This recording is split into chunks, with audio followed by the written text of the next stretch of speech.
அனைவருக்கும் நோக்கரோயின் பணிவான வணக்கங்கள். நம்ம வந்து சாப்பாட்டு வீடியோ வந்து கேட்டிருந்தோம், என்ன டயட் ஃபாலோ பண்ணுறாங்க அப்படின்ட்டு.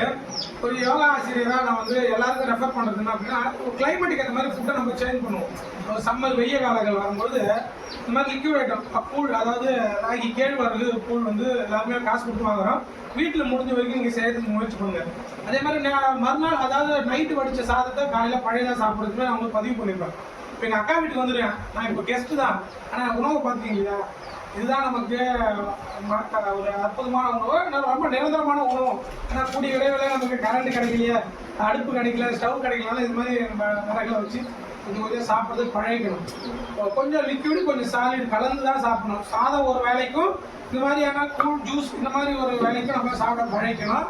இதெல்லாம் பழகிட்டோம் அப்படின்னா உடல் வந்து ரொம்ப ஆரோக்கியமாக இருக்கும். நீர் சத்துக்கள் நிறைய கிடைக்கும்.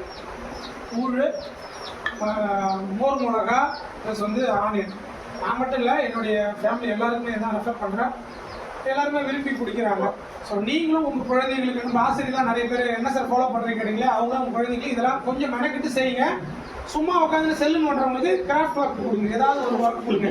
வெதர் இது வந்து மொபைல் நோண்டிகிட்டே இருக்கிறவங்களுக்கு நீங்கள் வந்து பேம்பு ஆர்ட்டாக இருக்கலாம், இல்லை ஸ்கிராப்டு மெட்டீரியலாக இருக்கலாம், இல்லை ட்ராயிங்காக இருக்கலாம். ஏதாவது ஒரு ஆர்ட்டை வந்து அவங்களுக்கு டைவெர்ட் பண்ணுறதுக்கு பாருங்கள் மொபைலில் இருந்து. ஓகேங்களா, நான் இப்படி தான் டைவெர்ட் பண்ணுறேன். ஒரு கிராஃப்ட் ஒர்க் ஒன்று பண்ணிக்கிட்டு இருக்கோம், அது எப்படின்றதையும் நீங்கள் பார்த்து சொல்லுங்கள். வாழ்க யோகம், யோக விளக்கம். அடுத்த பதில கண்டிப்பாக சொல்லிக்கிறேன். ஹாப்பி கூல் டே. எல்லாம் கூழ் காட்டுங்கடா.